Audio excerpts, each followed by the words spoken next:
Hi, it's Look Movie Recaps here. Watch out and take care. The movie starts 20,000 years ago in the well-known Stone Age period. We see a man called Tao, the tribe's leader. He grabs the feces on the ground. He looks at it very carefully. He seems to spot something in the distance. Then he smears the feces on his face, and orders everyone else to do the same. He tells them all that they need to use it for extra camouflage. It was time for the great hunt around 20,000 years ago, which is very important for this tribe, otherwise they won't survive without food and the tribe will perish. Their target was the herd of yaks straight ahead. 3 giant ants crawl onto the man's hand. He doesn't even look at them and immediately eats them. It has been so long since they've eaten anything at all. The chief then gives the signal, and they start to roar while running toward the yaks, holding their spears in hand. The yaks were not to be outdone and they came right at them too. On one side we have the starving raging humans, and on the other is the mad herd of cattle. As the two parties get closer to each other, the moment finally arrives to throw down their spears. The spears form an offense, blocking the herd, and they are diverted in an opposite direction. They instinctively rush toward the edge of the cliff. The herd is in complete chaos and hundreds of them fall. But some of the yaks react to the situation and turn back around. One of the yaks decides to attack back, and it heads straight for the tribe leader's son named Keda. He was looking straight towards the fierce yak. Keda, with his unexperienced hunting skills, is easily flipped over by the yak. While Keda is on the floor with immense fear in his eyes, the yak attacks again. Keda is hanging from its horns while the angry yak rushes towards the cliff. In desperation, his father quickly grabs a spear and attacks the yak, but instead of stopping it, it just runs faster and faster until it comes to the edge of the cliff. It sends Keda flying in the air and it is too late before the tribe reaches the edge of the cliff. Keda is hanging with one hand on a rock. His father is yelling not to let go, but all of a sudden, the rock he is holding on snaps and he falls down onto a rock several meters below. Keda is so close but yet so far. His father is very anxious to help his son, and despite the obvious danger, he still tries to climb down, but the tribe members didn't let him as they knew what would happen. They plead with him and tell him that his son is gone, but they can't afford to lose their tribe leader as he's too important, and he needs to be alive to bring them home. The rest of the clan begin to collect the prey, but the father still shouts down from the edge of the cliff until it gets dark. However, there was still no answer from below. After a few days, Tao stopped shouting and started to make a tombstone for his son in deep grief. He turns around and decides it's best to make sure the rest of the tribe can make it home safely, and he needs to be strong as he's still their leader. Days after the tribe is left, a hungry vulture on the hunt found him and tries to pick on him. However, Keda wakes up and gets rid of the bird. He was surprised as he wakes up and he is not dead. His foot was broken. He cries out for help from his tribesmen and yells out his father's name several times. He doesn't know what to do. When the desire to live fills up his brain, Keda tries climbing down using the cracks within the rocks, but his hand slips on the way down and lost all of his leverage. He can now only rely on his hands as he's gripping onto the piece of rock for his dear life. He's stuck and cannot go up or down, and if he were to lose his grip he was sure to be shattered. All of a sudden, a thundercloud strikes above and begins pouring rain.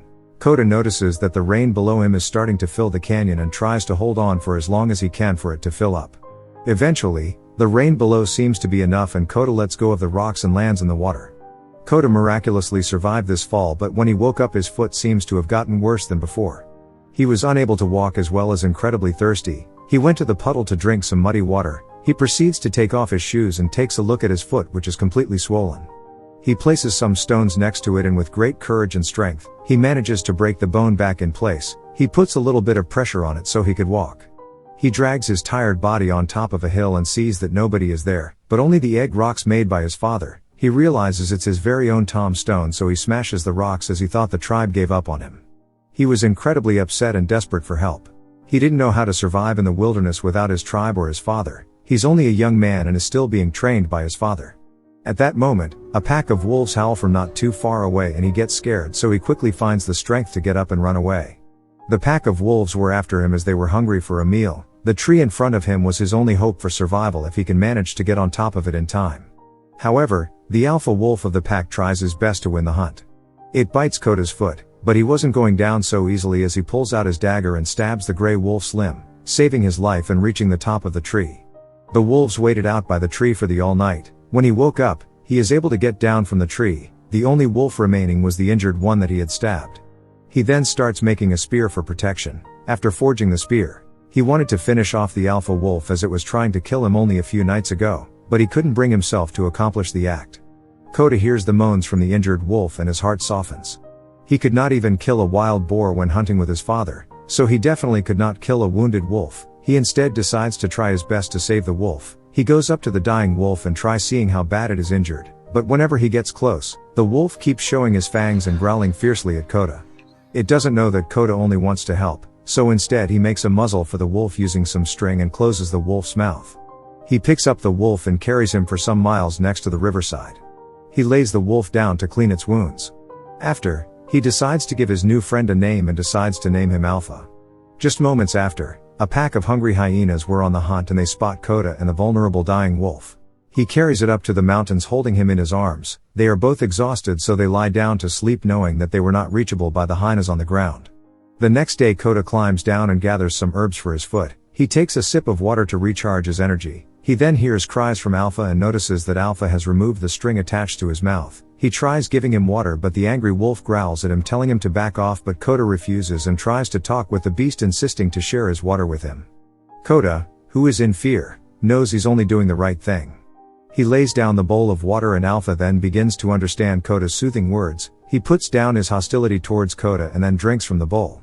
After, he finds some worms and uses them to treat his wounds. The wolf eventually starts to calm down and is now well behaved towards him. Keda knows this isn't an ordinary pet. The next day, Keda finds a rabbit. He kills it to get food for the day. When he reaches, Alpha gets excited and tries to steal the rabbit, but he stops it. It doesn't react like it usually acts, and now it has respect for Keda. As it waits patiently, Keda shows him who's the boss by eating the raw piece of the meat and tells it to wait for its turn. At night, he makes fire and eats the delicious roasted rabbit. Alpha is still waiting while salivating everywhere. Finally, he gives it the rest of the rabbit. After spending some time together in a cave, both of them have recovered from their injuries, and a funny moment appears when Alpha won't let go of his scarf. He tells Alpha he will need to leave in order to make it back to his tribe before the snow falls. He says his final goodbyes and leaves the cave. However, Keda was lying there and not ready to leave. He sets out on his journey and walks in the path to find his home, but while doing so, he doesn't get far before noticing that Alpha was still following him. He yells at it to go find its family, but no matter how hard he tries, it did not go away. He then uses a wooden stick to get rid of it, but instead, Alpha picks up the stick and wants to play with him. Eventually, he lets the wolf join him as it follows humbly. The man and wolf join forces and team up together for the long journey home. With the company of Alpha, Keda's hunting became much easier, as Alpha can easily hunt for both of them, thus leading to a delicious meal for them every night. The two of them bond together on their journeys and get even closer, knowing one another's personalities. The two of them find a beautiful lake and Keda takes a swim. He splashes water at Alpha and tells it to jump in. Eventually, the wolf goes into the river and they both have fun time in the water. Alpha catches a big fish and the bond grew stronger and stronger. Later, when winter arrives, snow covers the entire wilderness. Later at night, Keda is enjoying his food with the fire burning. Alpha suddenly stands up in a defensive stance and they both notice a pack of wolves watching them from a distance. It's Alpha's former pack. The wolves approach them and Keda stands in fear holding his spear. The new king wolf approaches Alpha and it looks like they were communicating. The other wolves left and Alpha stayed waiting for its master's approval to join its pack. Keda saw in its eyes that it wished to join its family just like he is struggling to find his, so he let it go join its kind. This left Keda all alone. He sets out on his journey alone and without Alpha's company. He was very lonely, especially during the nights. However, he pushes onwards and still heads along for his journey home. While walking on top of a frozen lake, he spots the pack of wolves feasting on the prey. Perhaps it was fate, and upon seeing this, he didn't even hesitate and immediately shouts out to Alpha, as he hasn't seen his friend for a while now. Keda didn't know that danger is waiting for him ahead. As he ran across the ice, he fell straight through it and was trapped under the lake. The undercurrent swept him away from the opening. Alpha tries to help him. He jumps in the air, slamming down onto the ice, but his body weight wasn't enough to break the ice. Keda pulls out his dagger and with several blows he manages to cut through the ice. Alpha helps Keda by pulling his sleeve and bringing him to safety. The temperature was too low and his whole body was frozen. While on frozen state, Alpha repeatedly licks his face in attempt to make him warm. Keda makes a fire and lays beside the wolf for some extra warmth. The next day, the Alpha didn't leave and instead stayed by Keda's side. It escorts him back home. All of a sudden, another pack of hyenas were chasing them and Keda tells Alpha to run. They begin running for their lives. They both make it inside the ice cave and were safe from the hyenas. While inside the cave, a noise is heard from within the cave as there are other creatures lurking nearby. All of a sudden, Alpha takes a defensive stance and watches a black panther make its way toward them. Keda is holding a bow and arrow and the panther pounces towards Keda without fear. Alpha quickly stands in its way and fights the bigger animal using all his strength. As the two of them fight, Keda is trying his best to target the panther, but Alpha is also in his way. As the black panther is about to win the fight, Keda closes his eyes as he releases the bow, and fortunately he manages to kill the black panther. Alpha survives but severely injured. Keda is thankful to Alpha and promises that he will never give up on him. They have both saved each other's lives while in this journey. He then finds the stones that the tribe has piled up to locate closeness to his village. While walking the last few miles, amidst a strong storm, Alpha struggled to move forward as each step he took seemed like his last one. Eventually, he breaks down and couldn't go any further. However, Keda finds the strength to carry him to the rest of the journey. He spent many nights carrying him through the vast hills and snowing mountains, but regardless he can never give up on him. He finally saw his tribe's home. Alpha is in critical condition. He walks into the middle of their compound and drops down. His father could not believe his eyes, but although his son is alive, with him is an alpha wolf that is in a critical condition. He points at it, begging him to save Alpha and to take care of the wolf, as it would have been impossible to get back home without its help. Soon Keda wakes up and the first thing he does is look for Alpha. It seems like he was still dying, but the village which managed to help Alpha give birth to little wolves. It turns out that this whole time Alpha was pregnant and was fighting to save Keda and his babies all at the same time. After he gave birth, Alpha managed to fully recover. Later his baby wolves grew older and became a part of the tribe. The film ends. Thanks for watching.